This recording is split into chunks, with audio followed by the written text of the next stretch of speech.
মাহফিল জীবনের শেষ মাহফিল। আপনার আমার সাথে কত মানুষ ছিল তাকিয়ে দেখেন। আজকে ৬২ বছর হয়েছে এই মাহফিলের বয়স। এই মাহফিলের ৬২ বছর বয়সের মধ্যে কত মানুষ আপনার আমার ডাইনে বামে ছিল।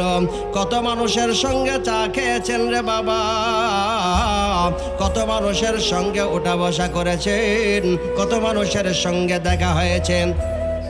কিন্তু আজকের এই মাহফিলে তাকিয়ে দেখেন, হয়তো তাদেরকে আমরা আজকে দেখতে পাচ্ছি না।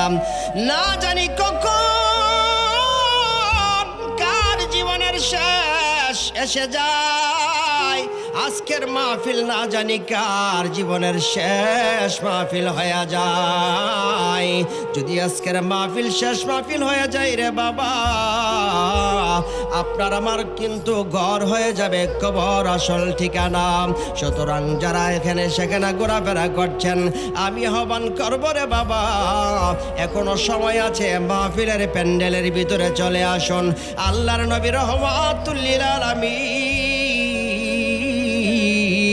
হাদিস শরীফের মধ্যে ইরশাদ করেছেন, ইজা মারারতুম বিরিয়াদিল জান্নাতি ফারতিউ। ক্বালু ইয়া রাসূলুল্লাহ ওয়া মা রিয়াদুল জান্নাহ? ক্বালা মাজালিসুল ইলমি। সাহাবীদের উদ্দেশ্যে নবী বললেন, সাহাবীরা রে, জান্নাতের বাগানের পাশ দিয়া যখন যাইবা, সেখান থেকে কোনো না কোনো কিছু সংগ্রহ করবা। সাহাবায়ে কেরাম জিজ্ঞাসা করলেন, ইয়া রাসূলুল্লাহ, নবী গো, দুনিয়ার বাজারে জান্নাতের বাগান আবার কোনটা? নবী আমার ডাক দিয়ে বলে, সাহাবীরা, দুনিয়ার বাজারে জান্নাতের বাগান হলো ওইটা যেই জায়গার মধ্যে কোরআনের কথা বলা হয়, যেই জায়গার মধ্যে হাদিসের কথা বলা হয়, যেই জায়গার মধ্যে ইমানের কথা বলা হয়। সুতরাং এই জায়গাটা জান্নাতের বাগানেতে কোনো সন্দেহ নাই, সন্দেহ নাই। এই জান্নাতের বাগানের মধ্যে ওই সমস্ত মানুষে আসবে যাদেরকে আবার আল্লাহ বেশি মহব্বত করে, পছন্দ করে। ওরে বন্ধু, বন্ধুরি, হিসাব করে দেখুন, না জানি কার জীবনের মার্কিন কাপড়ের জন্য ব্যবস্থা হয়ে গেছে রে বাবা।